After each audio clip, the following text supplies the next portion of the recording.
Hey friends, I want to give you an overall look and review of this 18-inch twin-size bed frame. So like I said, it is 18 inches from top here to the bottom, but that gives you about 16.5 inches of storage space. That's what's great about this bed frame is the amount of storage it offers you. You can use storage bins, you can store your shoes. It's great for an apartment, dorm room, kids room, whatever you need it for. It really serves its purpose well when it comes to the storage. Now the way this bed works is the mattress is actually sitting on top of some metal bars, so it doesn't require a box spring. The mattress is able to sit right on top of these bars going across. And the great thing about it is that I don't really feel the bars poking through the mattress at night, so it's not uncomfortable. It actually holds up very well, so I really like that about this bed frame.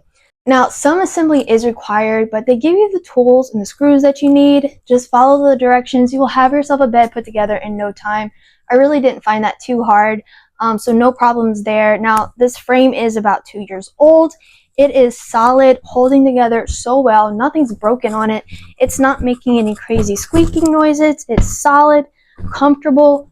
Overall, it's just really good quality. I do highly recommend it. I have no complaints, no problems at all. So if you are contemplating on a good bed frame, I go ahead and recommend this one for you.